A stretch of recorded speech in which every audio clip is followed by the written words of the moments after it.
Este, bueno, primero, muchas gracias a todos los que nos están acompañando, seguramente por nuestro expositor que concita siempre tanto académico. Aprovecho para saludar a todos los presentes, particularmente a los académicos de número, a los académicos correspondientes y a todos los demás que nos están acompañando. Quiero ser breve con esta presentación porque entiendo que el doctor Hugo Richard tiene un compromiso y trataré de no tomar más tiempo, y permítanme la disculpa de no saludar singularmente a cada uno, pero lo estoy haciendo de este modo.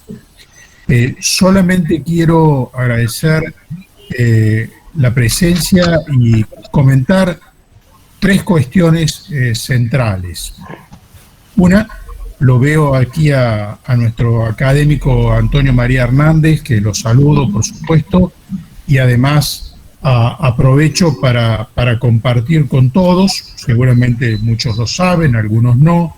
El doctor Antonio María Hernández ha sido distinguido por la Universidad del Nordeste, precisamente de condición honorífica como profesor extraordinario y honorario de esta destacadísima universidad, y también lo ha sido un académico correspondiente nuestro, el doctor Midón, a quien no he visualizado si está presente. Si estuviera, lo felicito también, y si no, hacemos extensivo nuestro saludo desde aquí. Aprovecho sí porque lo estoy viendo el doctor Rey Vázquez, que indudablemente su presencia como secretario de nuestro instituto y la incorporación también del señor decano habrá fortalecido estos vínculos que no le hacía falta al doctor Hernández ni al doctor Midón, pero allí están siempre a disposición de todos ustedes. Acompaño como segundo dato algo que me parece muy significativo y que va a estar vinculado el próximo día martes 8 de junio. Les vamos a compartir a todos ustedes ese día el link correspondiente para la opening session que vamos a hacer desde Córdoba. Les recuerdo que ese es un acontecimiento verdaderamente extraordinario. La opening session de Córdoba se vincula con otras 20 opening sessions que se han dado desde San Francisco, Estados Unidos, pasando por Nueva York, por distintos lugares, capitales de Europa y otras de América Latina. En América Latina se han hecho solamente en Santo Domingo, República Dominicana, en La Paz, Bolivia, en Caracas, Venezuela, y ahora será en Córdoba, Argentina. Este es un Congreso Mundial de Derecho que va a terminar en Cartagena de Indias en noviembre de este año, y por lo tanto es singularmente importante el evento. Córdoba ha sido elegida por distintas razones y particularmente por la tradición de nuestra Academia Nacional de Derecho. Entonces yo les voy a pedir muy especialmente que tengan a la vista ese flyer. En el propio flyer está indicado ya cuál es la forma de hacer la conexión. Día 8 de junio, sobre mediodía de hora argentina, 17 horas de España. Esto es en función de, ya les decía, el World Juris, de la World Juris Association, que está haciendo la convocatoria.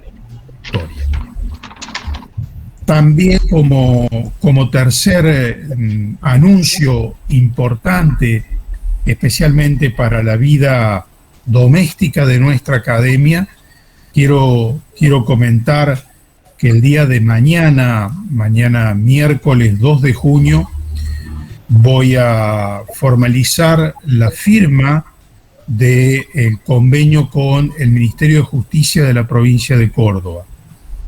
Esa formalización de un convenio no es solamente la formalización de un conjunto de proyectos en colaboración con el Ministerio de Justicia, sino que inaugura formalizadamente un largo trabajo que venimos haciendo con el Ministerio de Justicia, y a la vez hay un aseguramiento de una partida presupuestaria formalizada por convenio, donde el Ministerio de Justicia va a colaborar con nuestra academia para atender muchos de los tantos gastos corrientes y ordinarios que tenemos.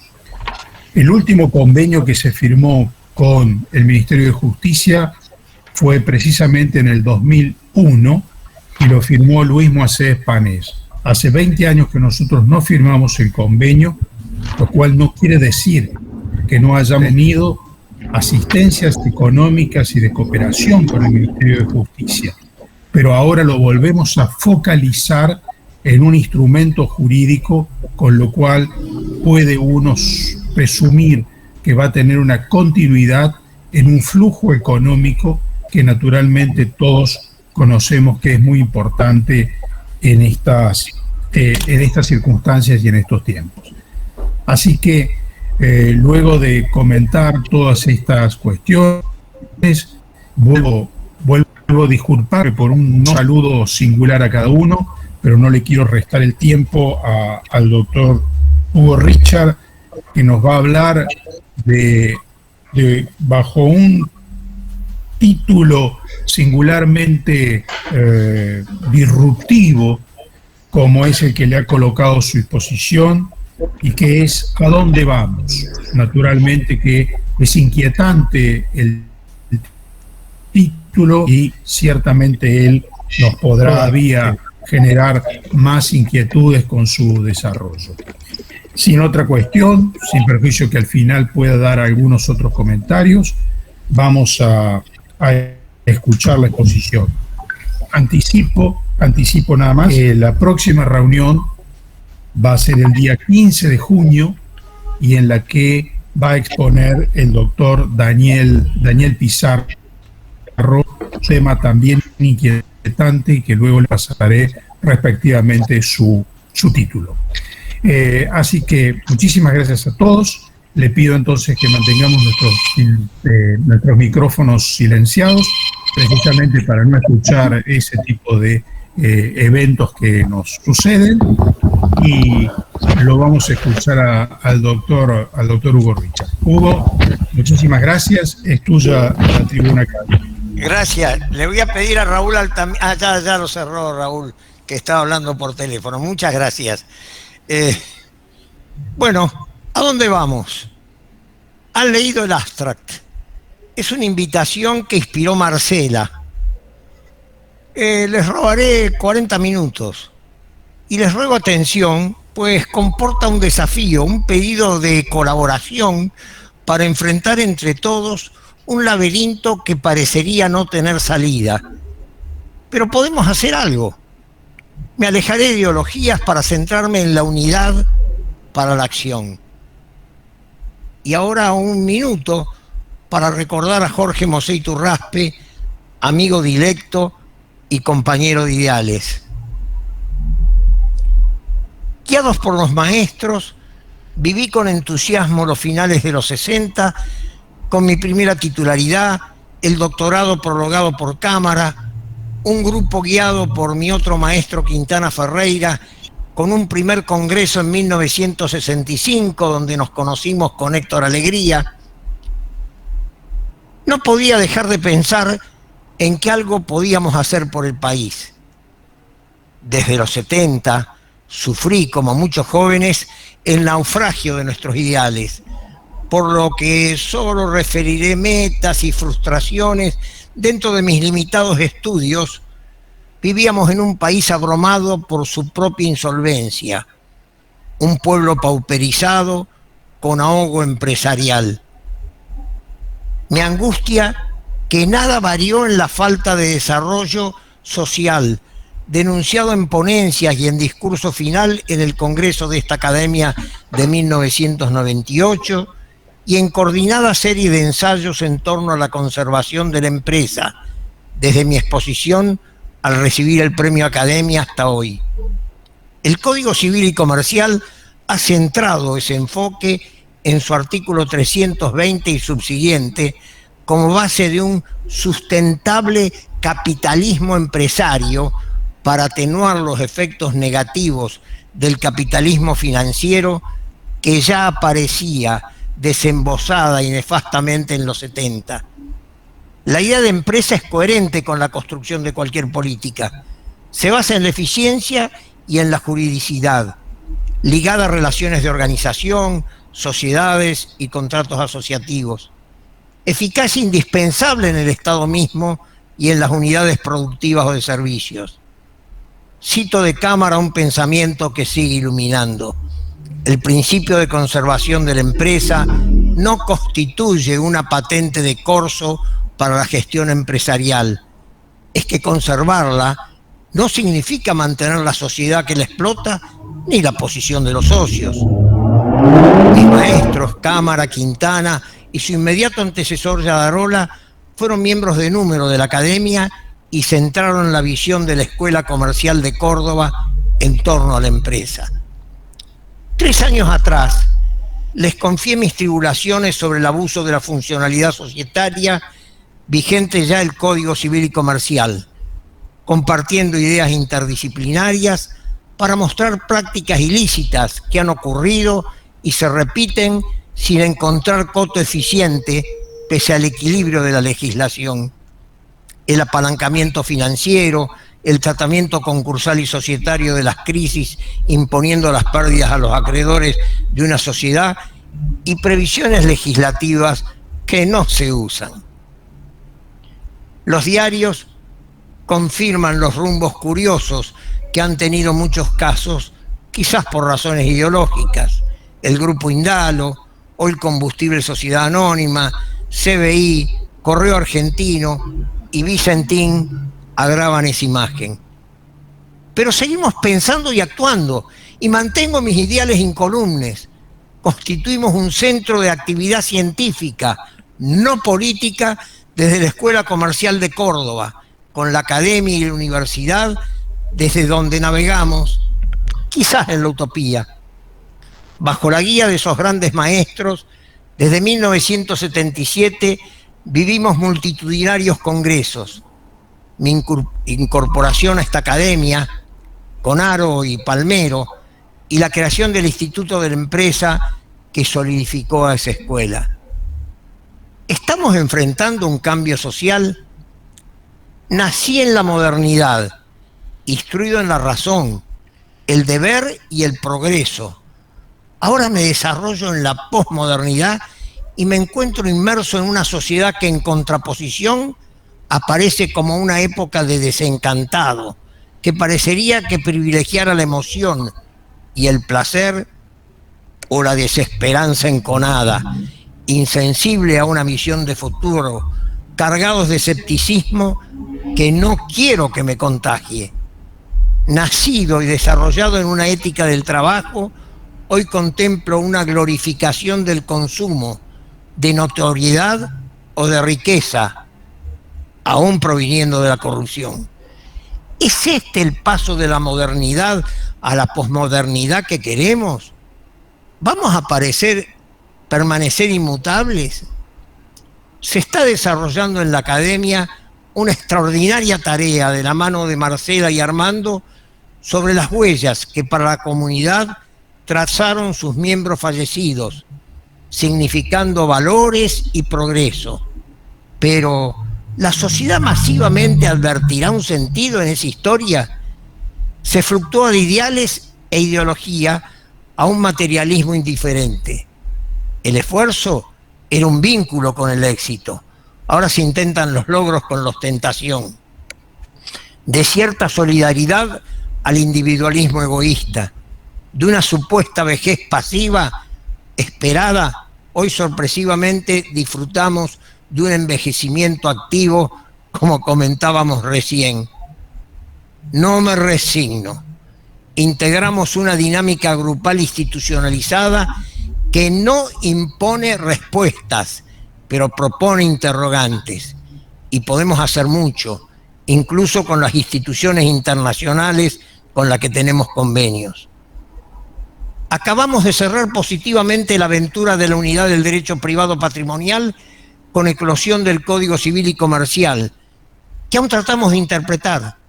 Se impone volver la mirada a un maestro de esta academia, Yadarola, que se pronunció por la unificación del régimen en las obligaciones y contratos en el primer Congreso Argentino de Derecho Comercial del año 1940. Cuestión con más atención de participantes, pues implicaba la desaparición del Código de Comercio o su transformación. Lo hemos logrado y hemos colaborado, pero ¿se aplica? De los que construyen sólidos sistemas integrados a los que intentan extender principios generales inconexos. Y ello acaece particularmente en una materia sensible, como es la crisis empresarial, natural en nuestro país, ahora incrementada por la pandemia, a la que no me referiré, sino tangencialmente a problemas económicos de ella devenidos, por ser coyunturales, de inmediata atención, pues intento mirar más adelante. ¿A dónde vamos? Los protagonistas de la política parecen no ofrecer más que discursos críticos, pero sin delinear objetivos claros, y menos los caminos para iniciar largos periodos de transición. El fin aparece solo lograr el poder y conservarlo. Imágenes y no planes. Frases simbólicas, sin viabilidad, ni siquiera a largo plazo. No quiero mirar ni años recientes, ni periodos que desde hace más de 50 años recorro con inicial entusiasmo y rápida desilusión. No me resigno a ese futuro. Adelanté que la Academia ha propuesto hacer una historia del pensamiento sociojurídico de sus integrantes fallecidos de la mano de Marcela, y he citado un ejemplo, Yadarola. Esa historia sería un gesto de eficiencia académica, pero quedaría en una elucubración exquisita si no avasalla con una proyección hacia el futuro, quizá de la mano de los actuales académicos de número y correspondientes, de sus calibrados institutos, por lo menos para la comunidad nacional donde nos insertamos. Quiero destacar, mirándoles, la acción que desempeñan individualmente cada uno de ustedes en este batallar incansable, diario, asegurando el respeto de nuestra Constitución y del país profundo. La Academia, donde se está inmortalizando las huellas ideológicas de sus académicos originarios, también debería mostrar el pasado inmediato, el presente y el futuro que protagoniza la institución, con sus institutos y sus integrantes, y así lo propugno, no dudando que armando, como lo hace Marcela, podrán perfeccionar la idea, como lo intentarán hacer ahora con la inteligencia artificial, y la cibernética revolucionará el derecho administrativo. Hoy se vive en conflictos permanentes, no solo entre los privados, que lo solucionan de buena fe, sino en grupos institucionalizados o no, que afectan el normal desenvolvimiento de la comunidad. Ante la crisis económica declarada en diciembre del 2019, se agregó la pandemia con efectos económicos. Se generó la ruptura del Signalagma, pero la sociedad privada la afrontó renegociando con buena fe conforme el artículo 1011 del Código Civil, casi sin usar previsiones exonerativas. Enfrentando esa corriente, una vorágine imaginativa irrumpe en los concursos, con proyectos para que el acreedor soporte las pérdidas. El Estado no ha dado respuesta pese a innumerables ineficientes proyectos legislativos. Y para allanar el camino, debo claramente referirme a la crisis de las personas jurídicas. Congruente con la unificación, la personalidad jurídica ha sido regulada. Las sociedades y otros patrimonios, hasta el opinable consorcio, excluyendo la figura límite del fideicomiso y claramente los contratos asociativos.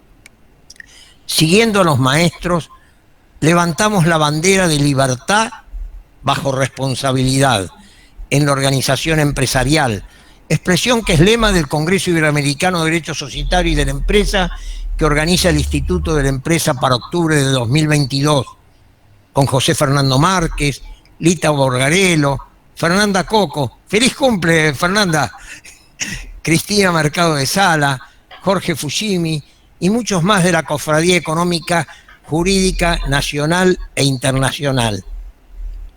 Lo señalamos con Manóvil y Royman en el proyecto de Ley General de Sociedades que acompañó al Código, coherente con el título preliminar y la normativa de personas jurídicas públicas y privadas, congruente con el explosivo artículo 144, visto como una expresión generalizada del artículo 53 infine de la Ley de Sociedades, pero que extiende responsabilidad a controlantes infieles de personas públicas, como hemos apuntado con José Palazzo, o sea, a líderes nacionales, provinciales y municipales.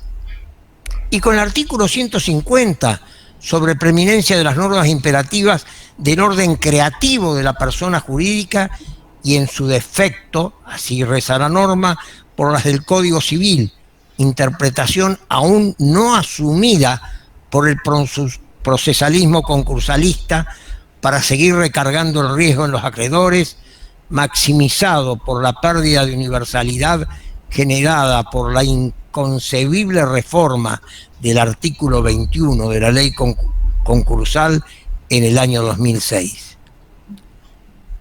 Se hablé de libertad de volar de la contracara, la responsabilidad, porque el límite es no dañar.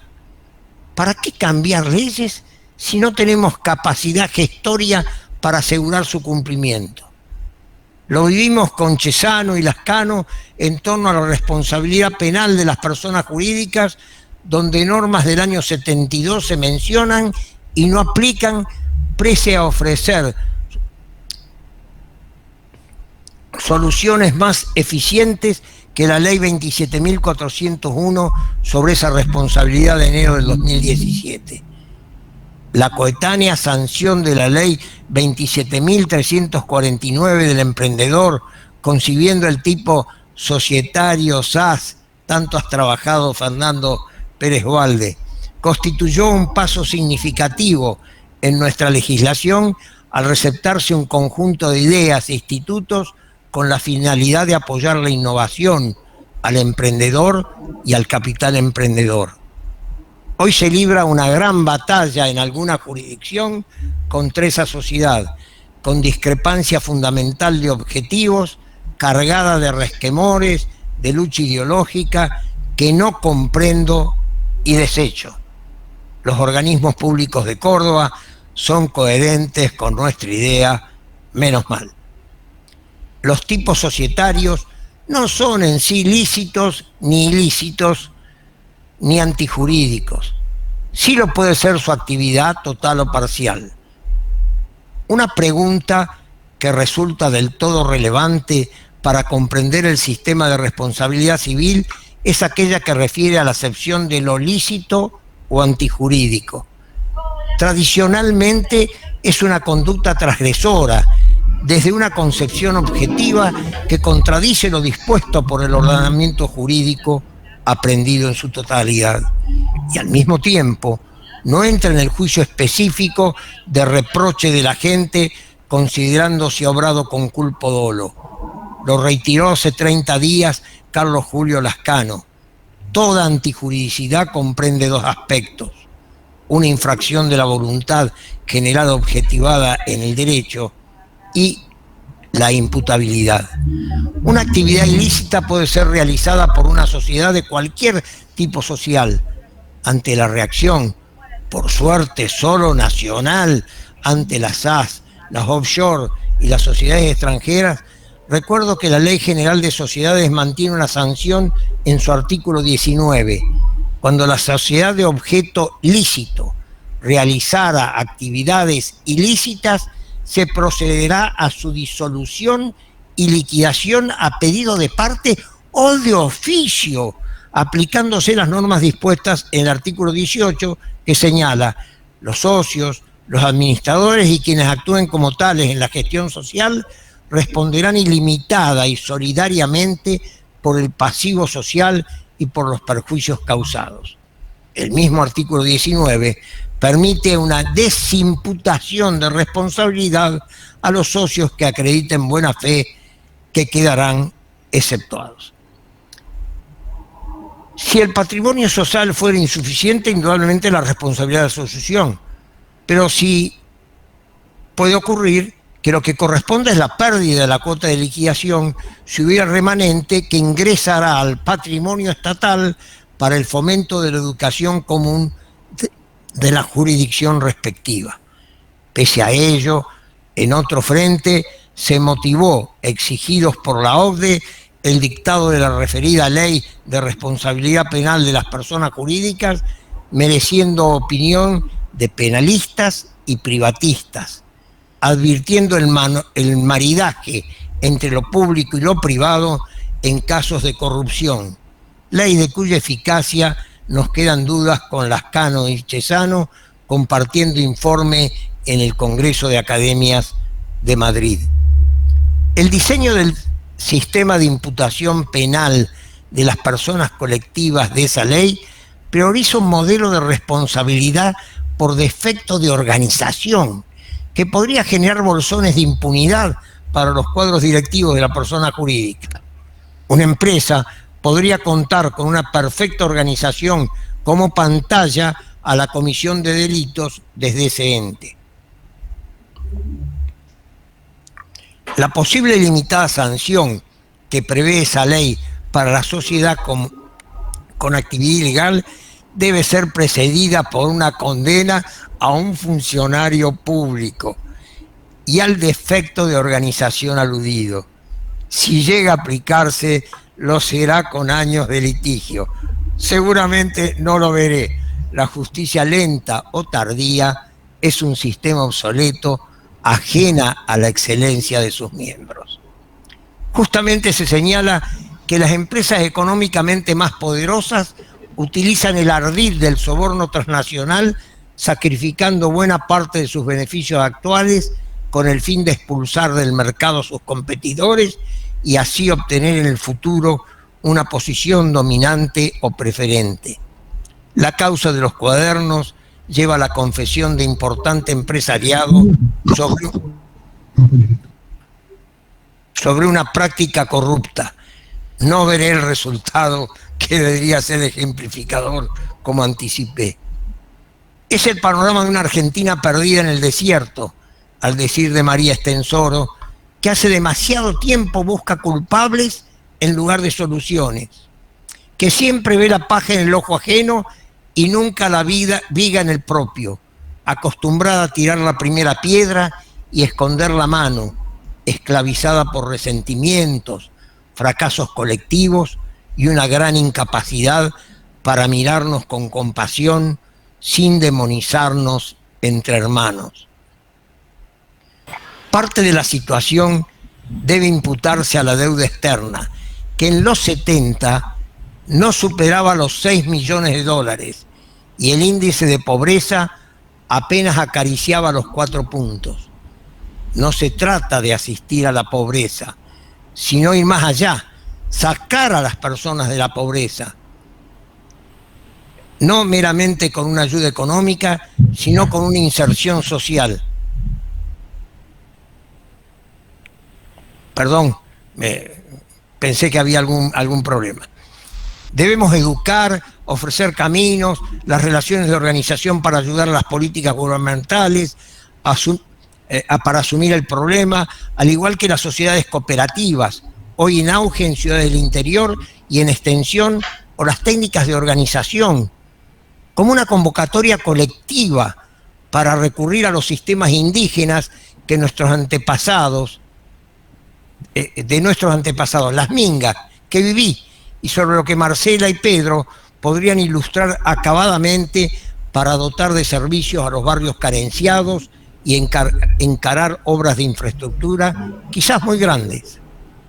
Viví la esperanza de la consolidación de la empresa privada a través del accionariado obrero que autorizaba.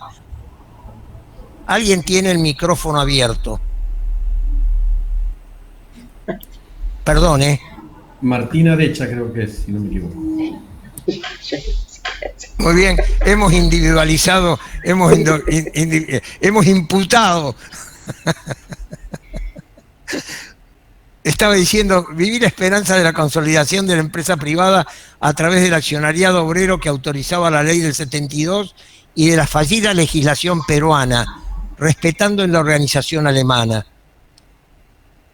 Ese encuentro entre capital y trabajo sigue siendo el tema de una agenda social no asumida y con graves conflictos sociales que frenan generar trabajo. El capitalismo financiero domina la escena en el posmodernismo. Nos abruma y nos confunde ese sistema global e ilegal cuando empezaban a descubrirse los paraísos fiscales. Ahora, las criptomonedas basadas en el anonimato y en la confianza, pues no tienen validez material.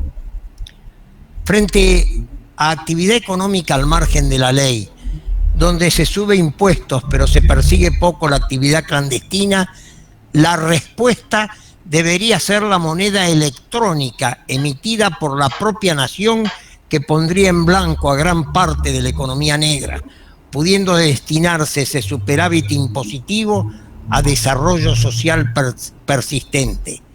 Esa moneda puede brindar interesantes negocios a la banca central y a otros bancos, destinándolos al capitalismo emprendedor. Generaría una verdadera revolución que debería unirse a un gran acuerdo social con clara comunicación de que no cambia nada, salvo la economía negra e ilícita. Quizás hasta permitiría una baja en el IVA impuesto al consumo y no a la riqueza, que fomentaría el trabajo en blanco, que podría tener cargas sociales impositivas. Hasta podría tener efectos sobre la inflación. Esa referencia a las criptomonedas refuerza el agobio al mundo por el capitalismo financiero, alejado al capitalismo emprendedor, dentro del que sitúa la banca.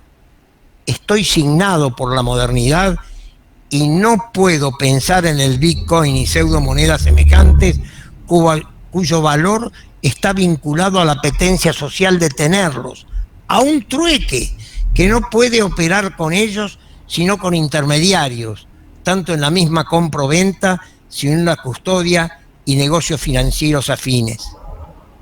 Me trae a la memoria la etapa donde todos estaban lanzados a la especulación en el capitalismo financiero, que prometía y promete dividendos a partir de la plata misma, sin inversión empresarial, cuando todos los días quebraba un banco offshore o un fondo de inversión.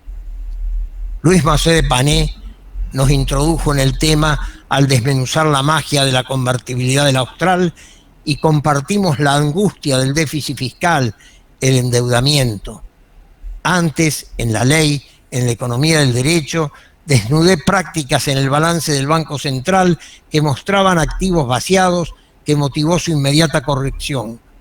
Estaba vinculado a las 300 entidades financieras en liquidación. Luis introdujo en la deuda externa, nos introdujo en la deuda externa como flagelo de inflación y corrupción. Con Adriana Dreising nos encontramos en congresos europeos sobre esa deuda en los 90, apuntando a la antijuridicidad del crédito abusivo, vinculado al deber de prudencia que debe motivar la actividad financiera y las conductas gubernamentales. En esa mirada de la historia, Benjamín Cornejo, en 1945, advertía que el supuesto neoliberalismo nos hizo caer en una visión disvaliosa. En realidad, se trató de la irrupción avasallante de la mundialización financiera, que responde a los oligopolios integrados por 200 corporaciones, como afirmaba Pedro J. Frías. globalización financiera y no económica, generada por la velocidad de traslación de capitales, pero sin atender una mundialización económica desde lo productivo. Cornejo consideraba la pobreza como una tremenda injusticia que bajo ningún concepto puede admitirse como consecuencia o el desgraciado resultado de algunas normas económicas. Y corría el 1945. Cuando homenajeamos a Alberdi, acoté los efectos de esa deuda, los devastadores sucesos de los años 2001 y 2002 y lo ahora vivido en los últimos 3 años, que lleva a marcar que el fenómeno se repite. Les invito a releer a Alberdi, que remarcaba en torno a los empréstitos que no puede ser causa de crisis, de empobrecimiento, con la alegría al recibirlos con descuento de intereses, alza del valor de los títulos en la Bolsa de Londres y las compras del importado, pero los precios suben, sin excepción, señalando con clarividencia la pauperización e inflación. Remataba: los estados se empobrecen cuando sus gastos son mayores que sus entradas. El resultado es la pobreza de este país. 150 años después, en la mundialización financiera, François Genet de París 13 señaló: las crisis se desarrollaron de acuerdo con un guión casi idéntico. Comenzaron con una devaluación de la moneda local que se había tornado inevitable a causa del déficit comercial cada vez más elevado. Provocó, como elemento de un solo y único proceso, la caída libre del tipo de cambio, la huida de los capitales a corto plazo y el derrumbe del muy débil mercado financiero. No tenemos los resguardos de la Unión Europea con auditorías de su banco y la Comisión Europea. Y no es otra política de la que exigió Luis Moisset, que decía: es una forma de establecer exigencias que pongan freno a la emisión y en consecuencia detengan la inflación saneando la moneda. Esa racional advertencia fue incumplida ab inicio. Se tapaban los oídos frente a reclamos sociales ineludibles apuntados por el maestro. Se ocultaron las violaciones más flagrantes con endeudamiento externo, importación indiscriminada para aparentar deflación, mientras se destruía la economía interna y una balanza de pagos absolutamente deficitaria a través de la política de globalización financiera, de las privatizaciones y de la ilegal actuación de bancos extranjeros contrariando la ley. Para más, en política que continúa, se emitían y emiten títulos a corto plazo, tendiendo a pulsear con el capitalismo financiero que nunca pierde y agrava las crisis nacionales, generando un festival de bonos. Sobre ello, extracto de Dominique Fillon de 1996, cuando explica que las crisis se suceden y se aceleran,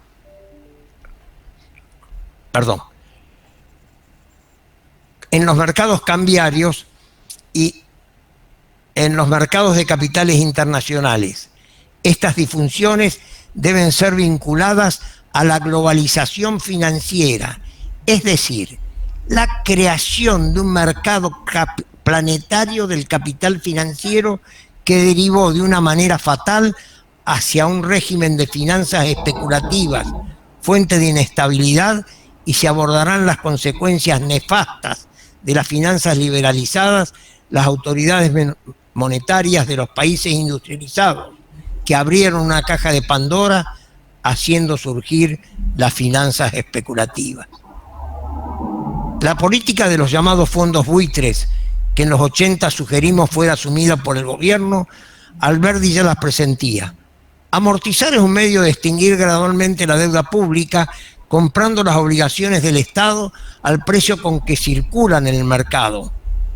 Pagar un documento con otro no es pagar, es renovar, trasladar la deuda. El futuro de la nación parecía poca cosa. El gobierno y los argentinos Debemos fijar bases serias para un largo recorrido de reconstrucción, que sean hitos de negociación con inversores y acreedores. El capital financiero se ha inmerso en la globalización y en el supuesto de negocios más seguros. El capitalismo emprendedor no es auspiciado. De continuar, anticipamos resultados altamente negativos. Los préstamos externos en moneda dura solo deberían apoyar transformaciones estructurales, obras públicas, etc. Luchamos en congresos y con ensayos para que no se prestara para cubrir déficits operativos, sino para infraestructura. Se agregaron los contratos asociativos aptos a esos fines. Esa casi solitaria impronta alcanzó a llegar al G20 con poca convicción. El artículo 1531 del Código Civil y Comercial recoge esa idea y brinda un interesante instrumento: préstamos a ser satisfechos con la renta de lo que se hizo o construyó con ese capital. Solo se debía financiar la infraestructura, generándose una responsabilidad de los gobernantes que aparece recogida en el referido y ya comentado artículo 144 del Código Civil, no en una acción contra el Estado, sino de este o de particulares contra los funcionarios públicos que generaron el daño. Presentamos esa idea en el homenaje del Instituto del Noreste a Julio Altamira, exaltando la eficiencia de la norma. Perdón. Desgarradamente recuerdo los mandatos de la globalización financiera, ciclo que cumplió nuestro país. En los 40 adquirimos empresas del Estado concesionadas, pagando un alto precio al contado. El oro argentino sobraba en la banca londinense, cuando pocos años después se debían devolver en perfecto estado. Luego se nos indujo a liberar nuestros presupuestos, obteniendo financiación muy barata de los capitales que sobraban. Y creo lo vimos todos, ante la crisis se nos insinuó de privatizar para que nos pagaran con títulos de deuda al precio nominal que se adquirían a valores irrisorios, como señalaba Alberdi. Hugo Yuri intentó que todas las concesiones estatales, sin juzgar su justificativo, fueran auditadas en sus contratos por las universidades nacionales en forma interdisciplinaria. Se hubieran evitado tantos problemas, marca la frustración de las privatizaciones como el que relato a continuación. Aerolíneas Argentinas es un ejemplo de haber desoído el sistema legal precautorio de la insolvencia. El caso y otros más los pueden refrescar en el libro Privatizaciones en privado, donde se relata el déficit del primer balance destinado a asumir las deudas de los socios privados por el Estado. Lamentablemente se levantó su concurso en 2011, cuando ya la administraba el Estado, pues devenido en quiebra hubiera permitido promover acciones de responsabilidad desde un año antes de la efectiva cesación de pagos, o sea, desde la privatización del 85% del paquete accionario de una sociedad sin pasivo. Y sigue igual, soportada por los subsidios del Estado.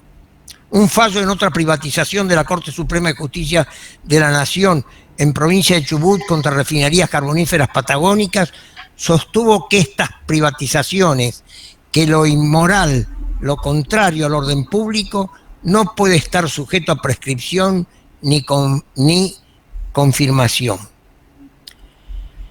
Esa acción le existió un socio impensado, la provincia de Chubut, pues existió actividad ilegal de leverage buyout, apalancamiento financiero, haciendo asumir a la sociedad las deudas de sus socios.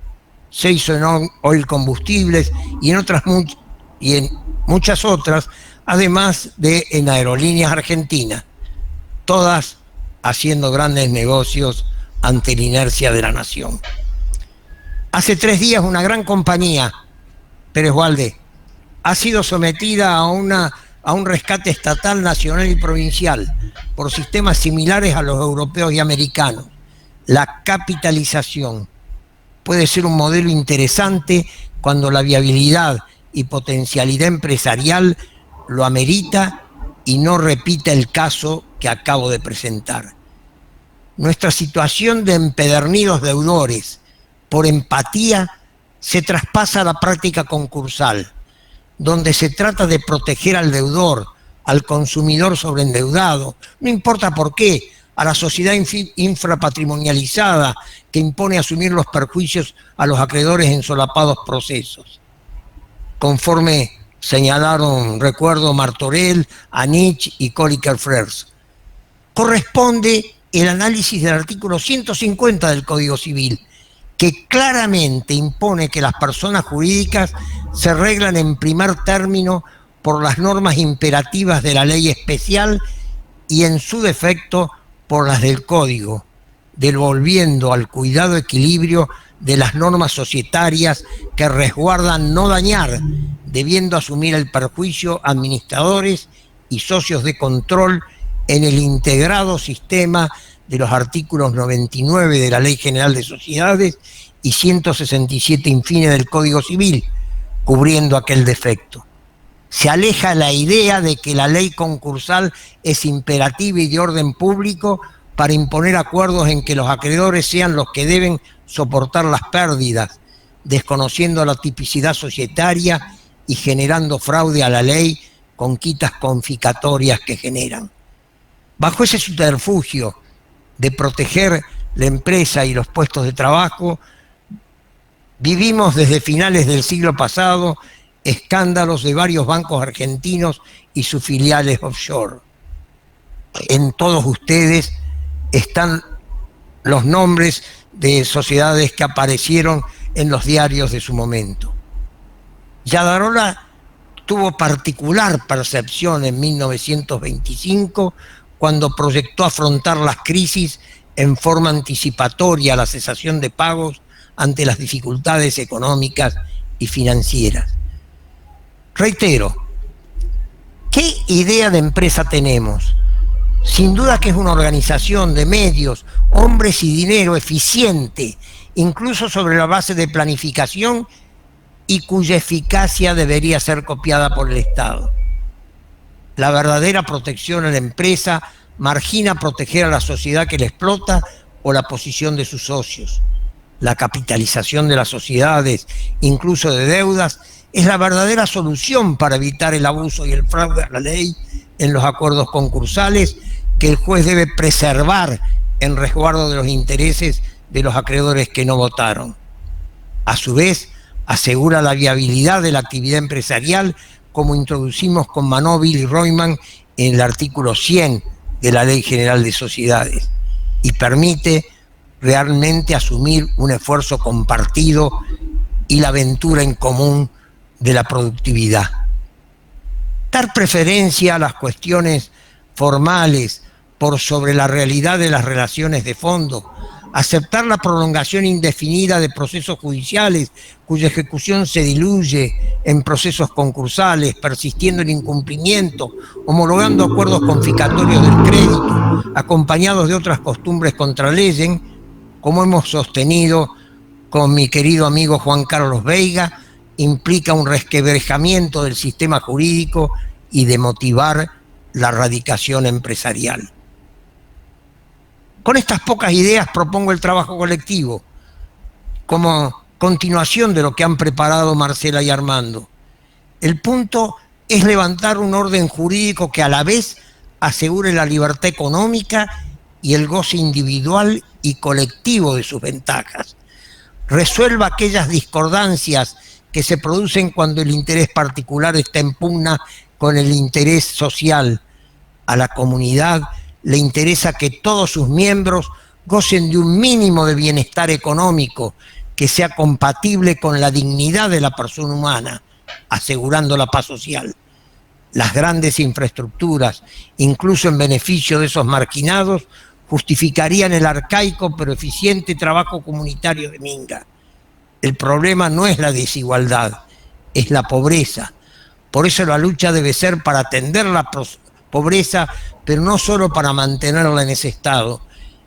Y en ello es factor el crecimiento económico con una redistribución apropiada, para lo cual es fundamental el orden, sin el cual no puede haber ni paz, ni justicia, ni libertad. Una planificación sostenida, consensuada, que se aparte del mero alcance del poder. Frías postulaba: si la gestión no es transparente, toda la sociedad es inducida a la corrupción, sosteniendo que debe haber conductas ejemplificadoras desde la sociedad. Fomentemos la constitución de grupos de trabajo interdisciplinarios para afrontar los problemas que aquejan al país. Ayudemos a los gobiernos a mirar más allá de su mandato. Enfrentamos un desafío frente al que debemos actuar unidos.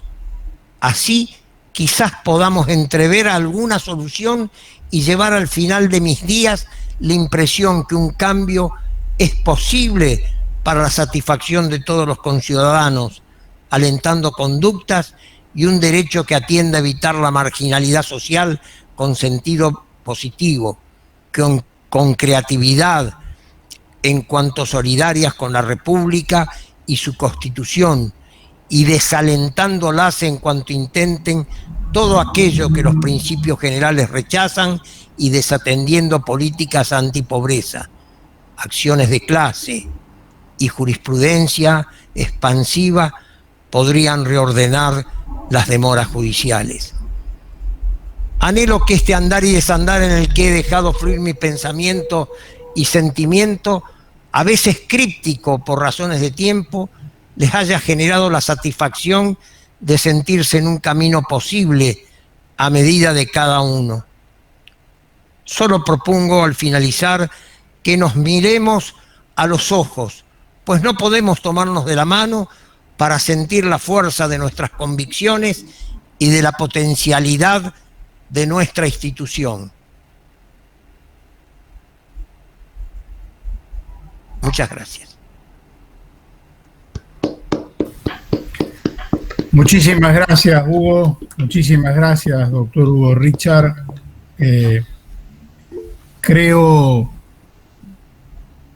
que debo decir una palabra antes de ceder todas las palabras que correspondan al auditorio. Mi saludo, felicitaciones y agradecimiento, porque quizás en la introducción y también en el desarrollo fui advirtiendo algo que puede ser nada más que una intuición. Y está vinculado justamente a lo que hemos tomado como desafío con Marcela. Esto de hacer nuestra historia, que es en realidad una mirada a dónde están los elementos identitarios de esta academia. Porque cuando uno encuentra esos elementos identitarios, construye, reconstruye de una manera muy singular. De una manera tan singular como ha sido la exposición tuya, donde difícilmente has omitido nombres que integran esta academia y con las que has hecho este extenso recorrido a lo largo de los años, y dejas como una posta para los más jóvenes el desafío de seguir construyendo la academia. Y entonces creo que no se puede dejar, más allá del tenor académico, esta consideración de claro tinte no emocional, sino profundamente identitario. Porque al fin de cuentas, sin identidad no hay construcción posible. Y nosotros estamos en este desafío. Así que, Hugo, mis felicitaciones de nuevo, y ahora creo que el doctor Miguel Ciuro Caldani ha levantado la mano, así que le cedo la palabra. Muchas gracias. Está con en realidad no levanté la mano, intenté dejar un mensaje en el chat. Quiero entonces aprovechar la oportunidad para reiterar la felicitación. Realmente una exposición que merece ser tenida en cuenta por mucho tiempo, muy orientadora de la conducta que debemos asumir en la actual circunstancia, y creo que podría resumirla desde mi modesta perspectiva en una solución humanista, tanto para la humanidad en general como para nuestra circunstancia en particular. Creo que hay que revalorizar la condición del ser humano en su plenitud. El aporte del doctor Richard de esta noche es muy valioso al respecto, así que le dejo un gran abrazo y agradezco la oportunidad que me han brindado. Gracias, doctor Ciro Caldani. Muchas gracias.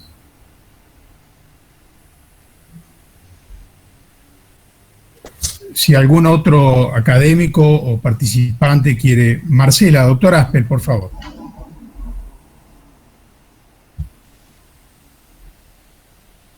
Ahí está. Hola, ¿me escuchan? Sí, Marcela. Hola, sí, ¿me escuchan? Sí. Sí, Marcela.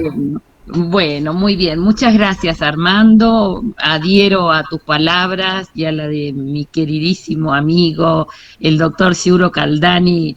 Me encanta verlo, Miguel Ángel, y verlo también. Conservo muchísimos buenos recuerdos de nuestro largo trabajo en el CONICET.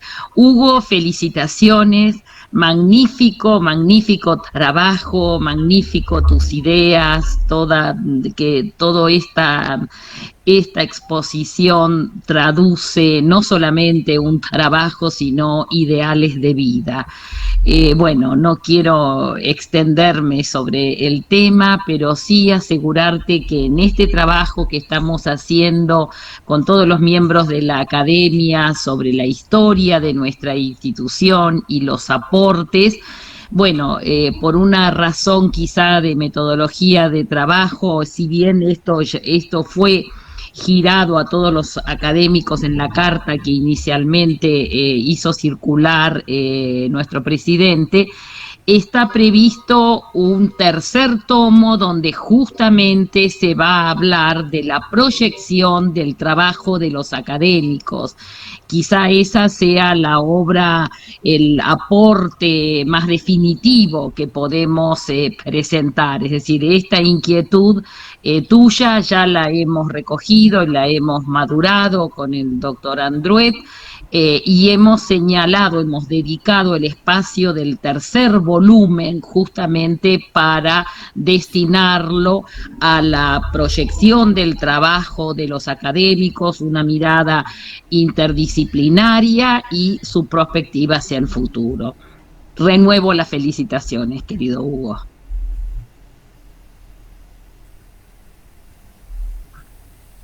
Sí, doctor Roberto Sobrecasas, muchas gracias por acompañarlos. Saludamos en su persona a todo Tucumán y tiene la palabra, claro que sí.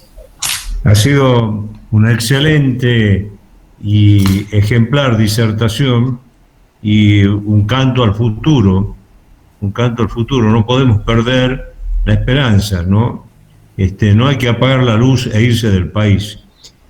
Como administrativista, mi aporte es algo que funciona bien en el derecho público inglés y no funciona en el argentino. Con ese viejo aforismo de los comunes, que el rey no se equivoca, en Inglaterra los que pagan los platos rotos son los funcionarios públicos, que es lo que tiene que corresponder. No que paguen los platos rotos la viuda pobre que es el Estado. El Estado tiene gente que gestiona, y esto lo ha dicho el doctor Richard muy bien en su conferencia, cuando ha hecho referencia a la extensión a todas aquellas empresas que pueden ser mixtas, públicas, nacionales o provinciales o municipales. El problema muy grave está en lo que dice el doctor Andruet: hay una crisis de identidad, hay un manoseo en todo lo que es el tema de la representación simbólica de la Argentina. La Argentina no comenzó en el año 2003, empezó hace mucho tiempo en la colonia, en la independencia, y hay todo un acervo cultural que hay que conservar. Y después estoy totalmente de acuerdo con Hugo en que la especulación financiera destruye todo. Y lo grave que hemos conversado a través de un intercambio por un tema de tesis doctoral es el tema este de los grandes gigantes que tiene el mundo, que las agencias regulatorias mundiales no sé si lo van a poder controlar a estos gigantes, a Google, a Amazon. Bueno, el esfuerzo que ustedes podrán ver en el ensayo, en el documento de los altos expertos europeos del año pasado, que está ahora circulando como documento del Parlamento y del Consejo de Europa, de la Comisión de Europa, cómo usted se anticipa o cómo usted mitiga en innovación tecnológica a quien tiene todo el expertise. Si ya el tema de regulación económica es un tema difícil, porque cuando hay regulación económica estamos hablando que no hay mercado. Estamos hablando de alguien que sustituye al mercado para controlar a un monopolista. Y aquí tenemos grandes monopolistas. Entonces, tenemos un problema de doble vía, y en esto recomiendo un trabajo de inteligencia para todos, escrito por el MIT, el Laboratorio de Inteligencia Artificial de Buenos Aires, y la UNESCO, donde dice, bueno, mire, el problema de América Latina es muy grande, porque tiene un gran déficit en bienes públicos, que lo venimos teniendo desde la década del 70, justo lo que dijo Hugo hoy día, y tenemos, aparte de ese déficit que es grandísimo, ver cómo hacemos el bolsillo para cerrar un poco la brecha digital que tiene toda América Latina. Bueno, agradezco este voto de esperanza, comparto eso, no podemos apagar la luz y tenemos que seguir luchando. Gracias. Gracias, Roberto. El doctor Marcelo Urbano había solicitado la palabra. Adelante, doctor, por favor.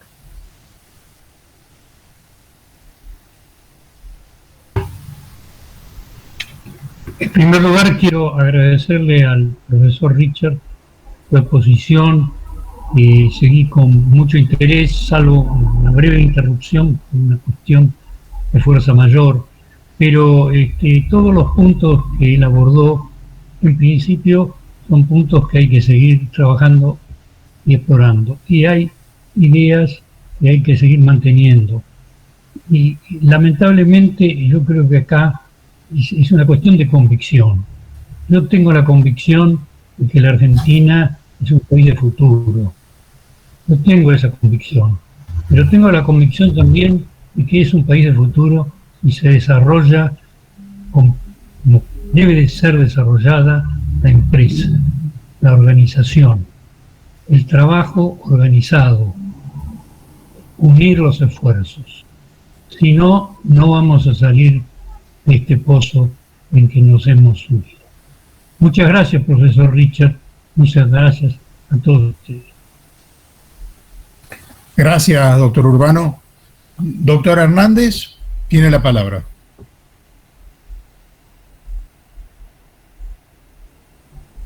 Me veo obligado a sumarme a todo el reconocimiento que se está haciendo a Efraín Hugo Richard, porque ha pronunciado una conferencia de gran profundidad humana, jurídica y filosófica. Creo que nosotros hemos visto a un hombre que sigue dando cátedra, que tiene un espíritu muy joven, que es capaz de seguir estudiando, pero esencialmente es un luchador por el derecho, un hombre de profundo humanismo. Hay que pensar en las vinculaciones que tiene el derecho con la ética. Son relaciones profundas y es lo que está señalando Efraín Hugo Richard. A mí me admira su empuje, su liderazgo, su capacidad de trabajo, su buena voluntad, su sentido del humor, la forma en que sigue luchando por el derecho.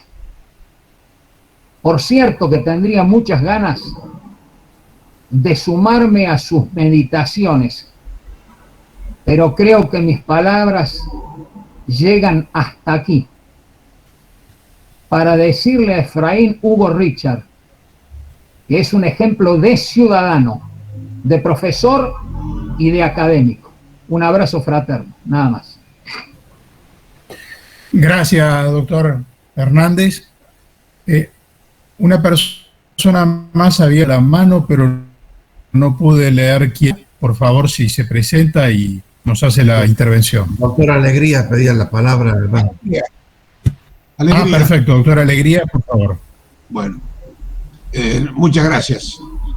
Realmente me ha honrado mi gran y antiguo amigo, como lo he dicho, Efraín Hugo Richard, con esta invitación, que es una invitación a un foro de pensamiento que realmente no esperaba yo en esta conferencia. No porque no fueran capaces de serlo aquellos que están invitados, sino por la profundidad que le ha dado Efraín Richard. Y yo sé que cada uno de ustedes admira a Richard en esas condiciones. ¿Y cuáles son? Ya no está Richard, que por supuesto está en grandes condiciones de establecer cualquier problema de las sociedades minúsculas, si se quiere, o del derecho comercial, o, si se quiere, para decirlo de alguna manera, no los problemas macros, sino los micros de la empresa, pero esta experiencia que tiene tanto tiempo lo ha elevado, como dijo muy bien el doctor Hernández, a buscar las bases filosóficas que superan la micro vida de la empresa para ubicar la empresa como un factor social y político de gran relevancia en Argentina. No siempre se la ha visto así. Los juristas hablamos mucho de la empresa, del derecho de la empresa, pero cuando se legisla, no se legisla ese derecho. Se legislan cosas, doctor Hernández, quizás, usted me dirá, cosas concretas que el Estado está necesitando para mañana. Una ley fiscal, o una citación a fulano, pero no la vida cotidiana de los ciudadanos. Y a esto es lo que me llama Richard hoy. Él se elevó por sobre el artículo tal de la ley para decirnos, señores, esto es un desafío de la comunidad para darse cuenta cuál es el verdadero problema que hoy tiene en materia de derechos societarios. De manera que he visto una ejemplar, excelente, insuperable comunicación del doctor Richard. Nuevamente digo, estoy muy contento de haber sido su amigo, de ser su amigo, todavía no ha pasado nada, y de tratar con él de llevar algo así como un paso común por un derecho más justo y más completo. Gracias. Gracias, Héctor. Gracias, doctor Alegría.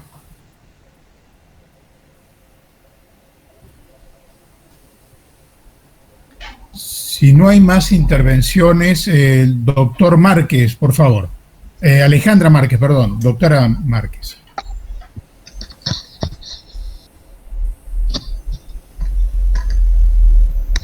Doctor Andrés, yo también levanté la mano. Mercado ahora de la Sala. veo, doctora Mercado, sí. Doctora Márquez.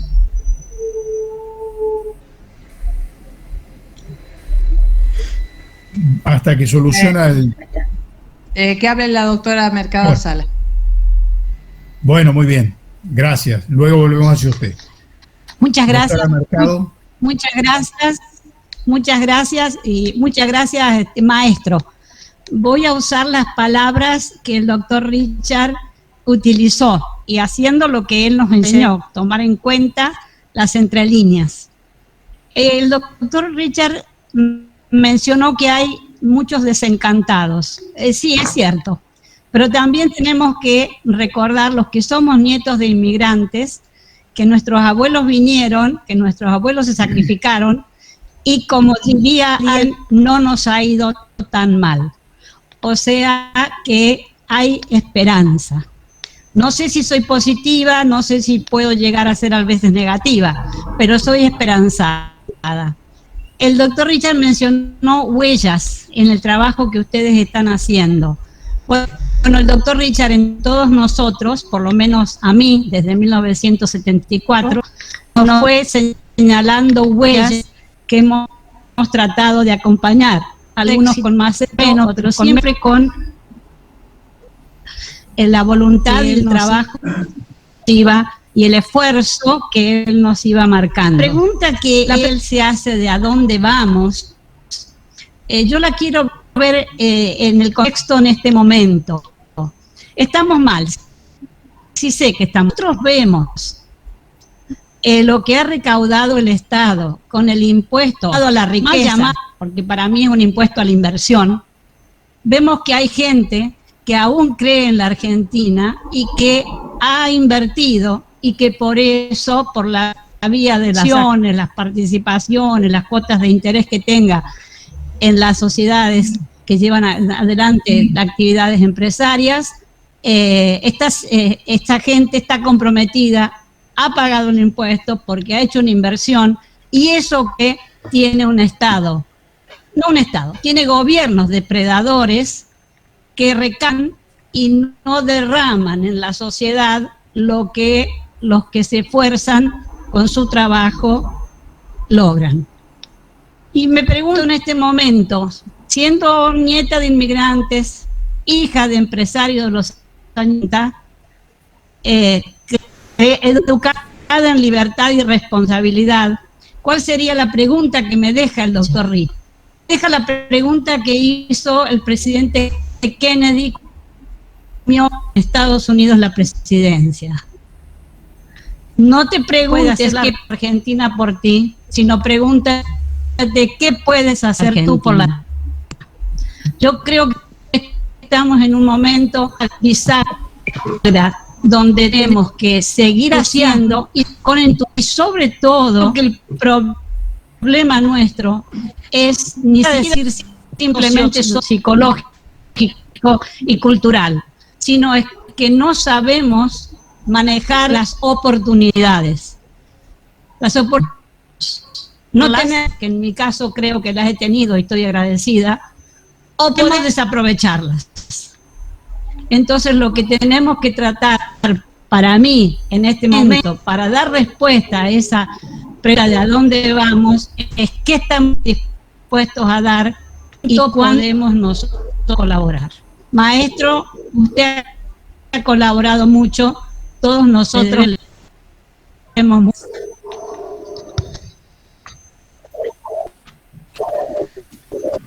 Muchas gracias, doctora Mercado, por su intervención. Doctora Alejandra Márquez.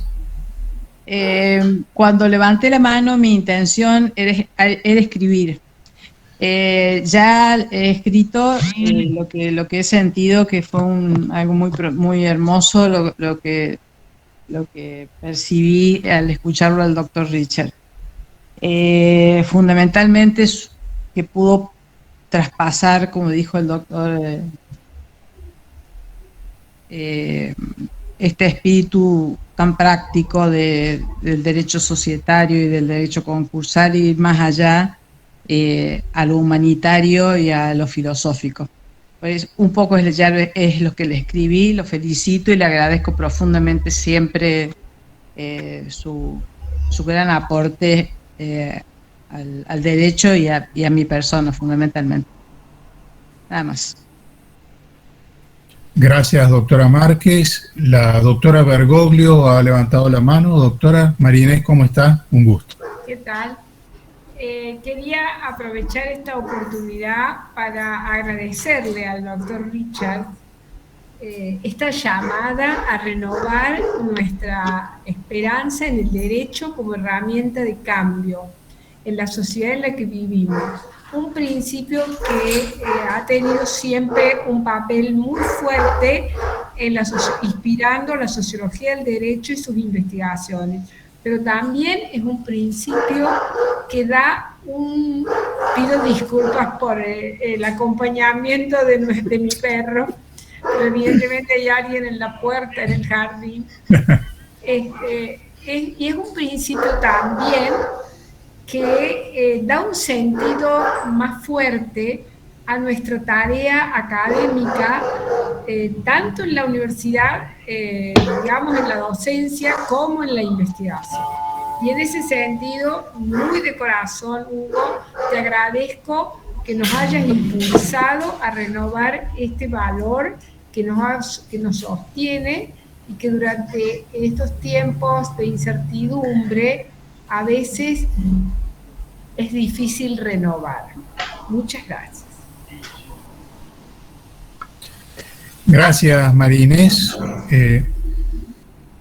¿Hay alguna otra intervención antes de darle la palabra? Doctor Andrés, soy Javier Duarte. Sí, doctor. ¿Un segundito? Sí, por supuesto, doctor.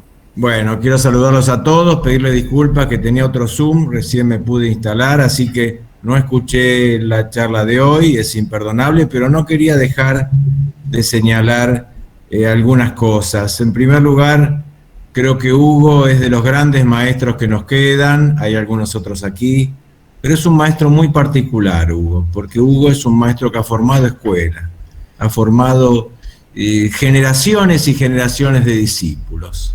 Y también es muy particular porque Hugo ha sido un elemento antigrieta. En Córdoba había una grieta muy importante que Alegría se debe acordar, entre Cámara y Quintana Ferreira.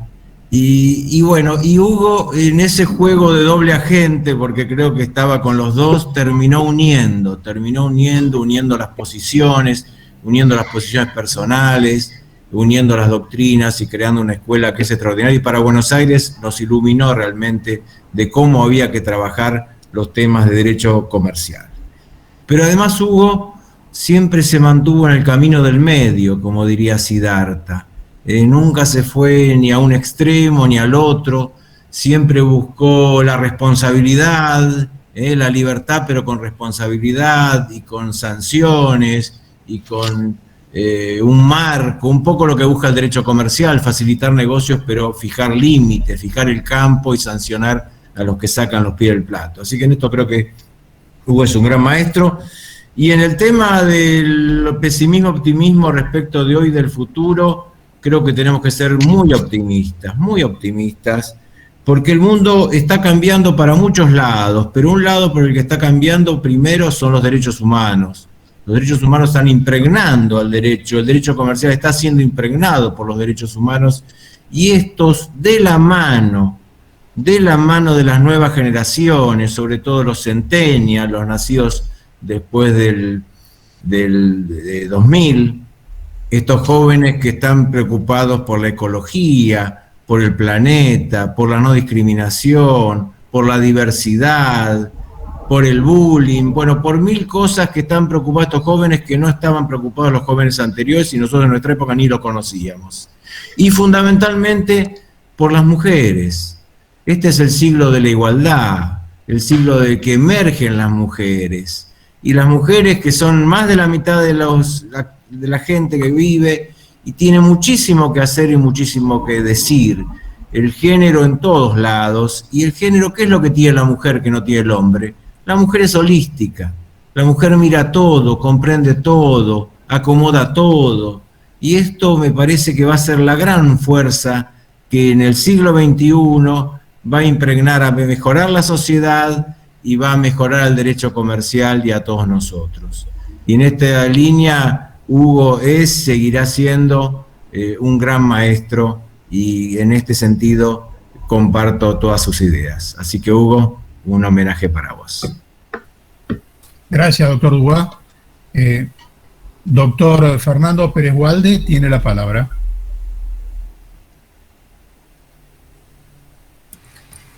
Muy cortito, solo felicitar, un poco lo hice recién por escrito, y agradecer a Hugo. Hugo para los mendocinos que estamos de alguna manera vinculados al derecho comercial, al derecho societario, es un maestro, es un padre, diría yo, mucho más que un maestro, y es una guía muy importante.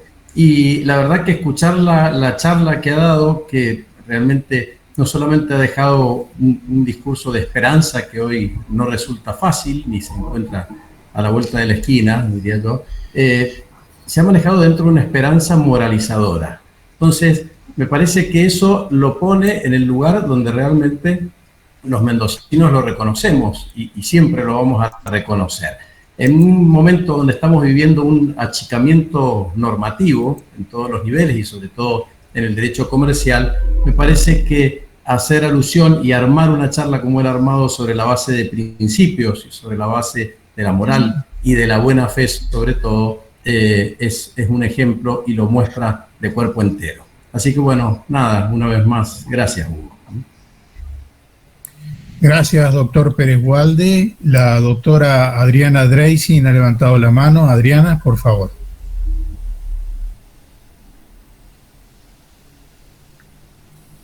Muchas gracias, Armando. Y en realidad lo que yo estaba pensando, Hugo, es qué estimulante va a resultar esta noche, a la hora en que te vayas a dormir, recordar esta sesión que es un verdadero homenaje. Han hablado tus colegas, tus discípulos, tus amigos y todos quienes más allá de la línea académica en que se enrolan están en las filas que presides.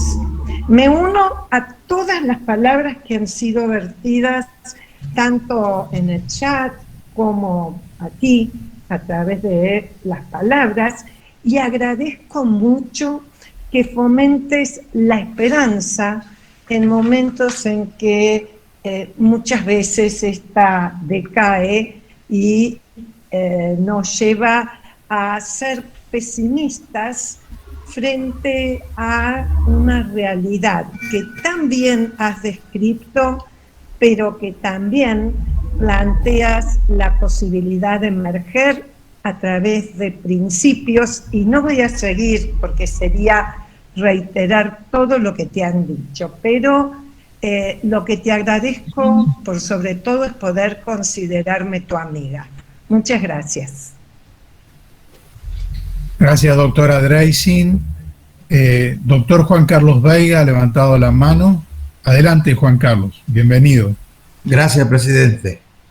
Bueno, simplemente no es una casualidad ni una sorpresa el número de participantes que ha tenido esta noche la sesión de la academia, y ello es porque el maestro no solamente siempre convoca, sino también porque nunca defrauda.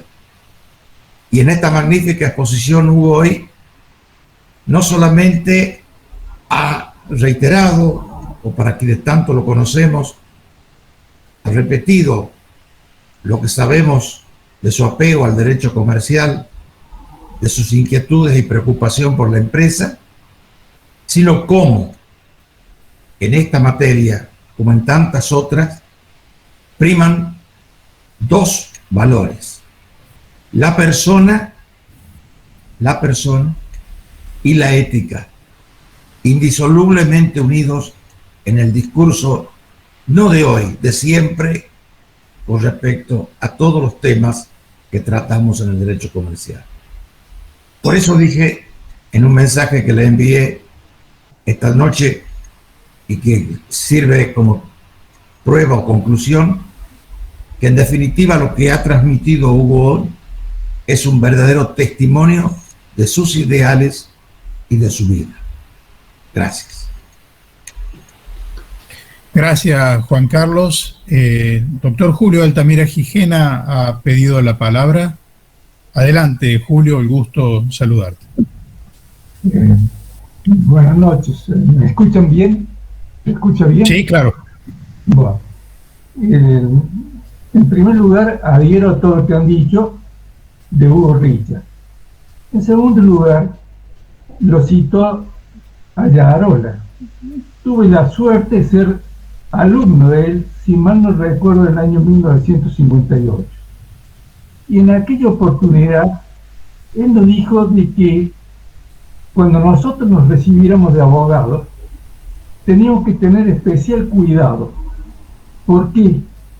Porque la quiebra es generalmente un gran negocio para ellos, porque el deudor trata de pagar lo menos posible y se llega a la conclusión de que hay empresas quebradas con socios muy ricos. Entonces, cuando ustedes sean abogados, traten de ser lo más justo posible. Y justamente, todas las veces que converso con Hugo, siempre él dice, hay que buscar la justicia, hay que buscar la equidad. Por eso lo felicito nuevamente a Hugo, porque siempre busca la equidad y siempre busca la justicia. Nada más. Gracias, doctora Altamira Gijena. Hay una persona más que ha levantado la mano que he podido leer. Por favor, si se presenta y hace la intervención. Quiero intervenir a esta altura. Estoy de Santiago de Chile. Saludar a mi amigo Efraín Hugo con el cariño de siempre. Un maestro, una intervención notable, un caminar por los devenires económicos de la República Argentina que tanto queremos. Y nada más, agradecer esta invitación, saludarlo a él. Siempre me convoca a este tipo de invitaciones y además me envía textos, me envía códigos, leyes que le pido con mucho cariño siempre, para escribir acá un poco en Derecho Comparado. Pero yendo a lo de fondo, ¿no? Un gran homenaje a Efraín Hugo. Imagínate, Efraín, cómo estamos acá en Chile ahora viviendo un proceso constituyente para redactar una nueva constitución. Y bueno, habrá que revisar toda la institucionalidad interna, ¿no? Para un orden económico, para una sociedad más justa, para un diseño político, etcétera, etcétera. Viene un temazo acá en nuestro país. Nada más echo de menos la integración tan querida con Argentina, que creo que es el camino y la herramienta que tenemos que empezar a caminar ya pronto. La integración económica, cultural, que tenemos que seguir profundizando fuertemente. Eso. Gracias, doctor Torres Zagal, desde Chile. Muchas gracias. Doctora Estigarribia tiene la palabra. Muchas gracias, señor presidente. Buenas noches. Muy brevemente, adherir a todos los conceptos que se han vertido. Excelente la exposición, pero quería decirle al doctor Richard que realmente la charla me fue muy significativa por el mensaje esperanzador y motivador que ha transmitido. Así que por eso le agradezco mucho. Nada más. Gracias. Gracias, doctora Estigarribia. Muchas gracias. Bienvenida como siempre. Creo que no hay más intervenciones. Doctor Juan Carlos Palmero. Adelante, Juan Carlos, por favor.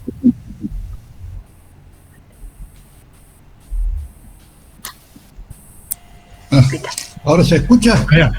Sí, claro, Juan Carlos. Bueno, quisiera antes que nada darle un gran abrazo a Efraín por esta excelente exposición que ha realizado el día de hoy y sobre todo porque ha formulado una descripción muy minuciosa de toda una experiencia que se ha vivido, o que hemos vivido, quizás los que tenemos más tiempo en el derecho, de los problemas que todavía subsisten. Pero como él ha preguntado hacia dónde vamos, yo diría que el mensaje más importante que nos transmite Hugo, que creo que es la experiencia que hemos devenido nosotros al ver en la evolución del derecho desde estos últimos 50 o 60 años, es que siempre se ha progresado, de a poquito, pero se ha progresado. Es decir, siempre se ha ido buscando soluciones de mayor justicia, de mayor entendimiento de las situaciones.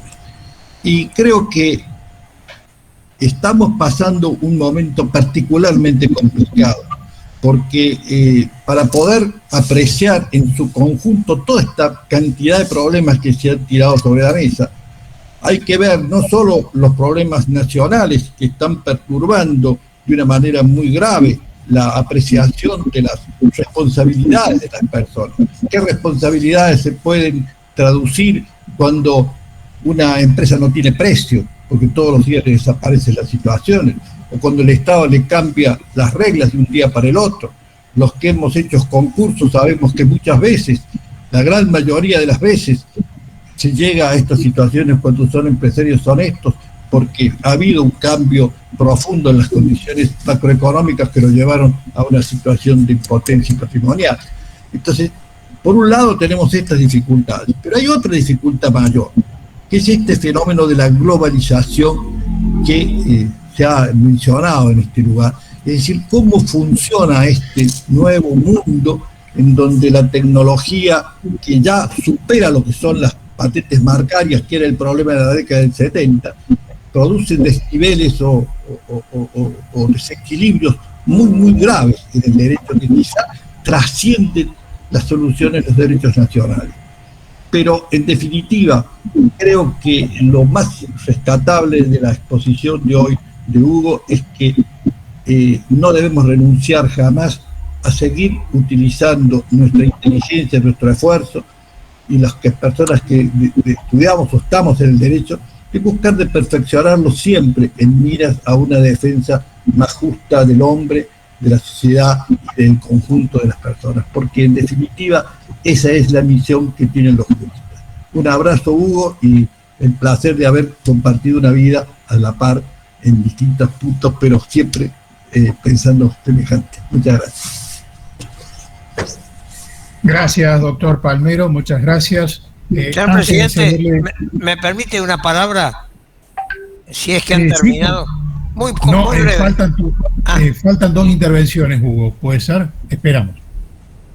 Gracias. Doctor Altamira, ¿puede apagar su cerrar su micrófono porque tenemos un ruido de su micrófono? Doctor Sánchez, doctor Alberto Sánchez, que nos acompaña de San Juan, adelante, por favor. Muchas gracias, Armando. Buenas noches a todos. Bueno, mi agradecimiento y mi felicitación para el doctor Richard por esta magnífica disertación. Yo solamente quiero destacar que acá se han pronunciado palabras muy importantes: humanismo, identidad, ética, esperanza, libertad, responsabilidad. Y verdaderamente cuando esto pasa, a mí la verdad que entro en una especie de plenitud del gozo del derecho, ¿no? Porque esta mirada que pasa muy por encima del mero derecho positivo, a mí me motiva y me entusiasma muchísimo. Así que agradecer esta mirada tan amplia, tan generosa, tan fructífera que hemos tenido esta noche en el expositor principalmente, y por supuesto en muchas de las intervenciones. Muchas gracias y buenas noches a todos. Gracias, Alberto, muchas gracias. Bienvenido siempre. Doctor Sayán ha pedido la palabra. Lo escuchamos. Sí, muy breve, gracias, señor presidente. Muy breve. Simplemente agradecerle al maestro Richard por esta brillante exposición.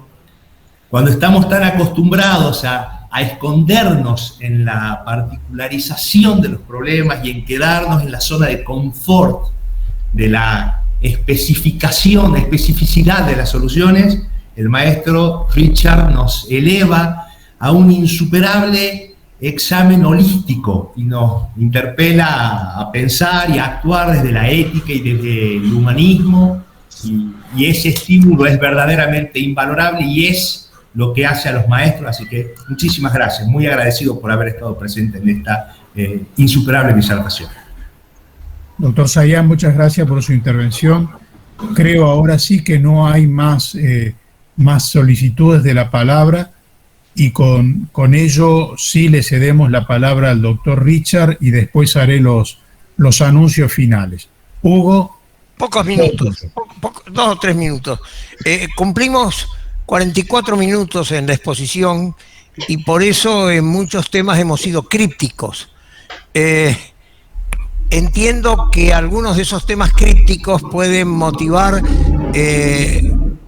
adecuados grupos de debate, pero sobre todo lo que ha quedado en firme y unificados todos, y yo debo agradecer muy particularmente las palabras de afecto para conmigo, pero sobre todo en el mensaje, en que la institucionalidad es posible y que la academia tiene un rol extraordinario a cumplir. Lo ha explicado muy bien Marcela, ratificando algunas de mis ideas, y por eso mi agradecimiento a la mesa directiva y a todos los que integramos esta comunidad, realmente me llevo un regalo. Yo quise cambiar ideas, liberar mi pensamiento y nada más. No intenté, muchas gracias los que consideraron que esto era todo un conjunto holístico el doctor Sánchez lo armó como todo un conjunto, pero es lo que uno piensa cuando mira el derecho en integridad y no exclusivamente desde la especialización, porque como bien se marcó, en muchas veces se parcela excesivamente el sistema cuando el derecho es el orden todo. Muchísimas gracias. No saben cuánto me han emocionado.